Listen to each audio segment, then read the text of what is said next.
श्री विजय बघेल जी। धन्यवाद सभापति महोदय। मैं इधर हूँ सर। अभी सुबह जब हम यहाँ शून्यकाल शुरू हुआ तो जिस क्षेत्र के बारे में चर्चा हो रही थी, मैं छत्तीसगढ़ के दुर्ग लोकसभा क्षेत्र से आता हूँ।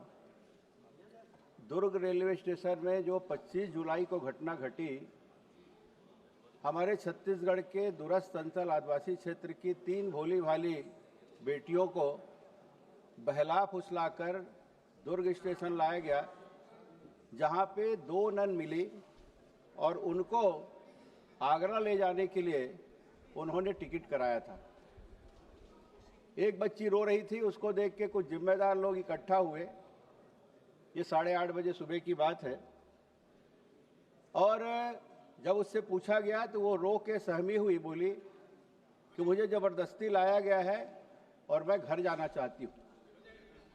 उनके जीजा जी से बात हुई, उनका नंबर उपलब्ध कराई वो, फिर उनके परिवार वालों से बात हुई। उसके बाद पुलिस आई, जीआरपी थाना के अधिकारी कर्मचारी आए, बजरंग दल के भी साथी आए, बहुत सारे जिम्मेदार लोग आए। सोशल मीडिया में ये खबर फैलने लगी और बहुत लोग इकट्ठा हो गए। और उस बीच में पूरी छानबीन हुई। वो जो 2 नन हैं, एक जबलपुर से आई थी, एक आगरा से आई।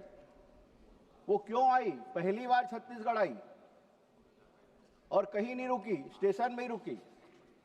ये प्रश्न उठता है माननीय सभापति महोदय, और इसको हमारे माननीय वरिष्ठ सांसदगण जो जिम्मेदार हैं, नेक पद में रह चुके हैं, वो इसको भ्रामक प्रचार करके कांग्रेस के सांसद, खासकर केरल के सांसद और माननीय राहुल गांधी जी ने भी इसमें ट्वीट किया है, माननीय प्रियंका गांधी जी इसमें ट्वीट की है। ये करके एक भ्रामक प्रचार छत्तीसगढ़ में सुशासित, व्यवस्थित और बहुत ही संवेदनशील सरकार चल रही है, उसके खिलाफ में एक षड्यंत्र चल रहा है।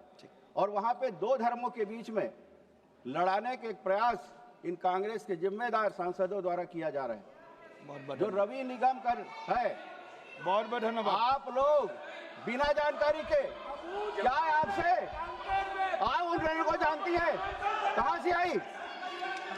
जब आपके केरल की लड़कियां जब यहाँ आई, तो क्या हम छत्तीसगढ़ की अपनी बेटियों का इज्जत नहीं बचाएंगे? हमारी आदिवासी बेटियों का हम सुरक्षा नहीं करेंगे? हमारे महेश कश्यप सांसद बस्तर के, जिनके क्षेत्र से वो लड़कियां लाई गई। धन्यवाद जी।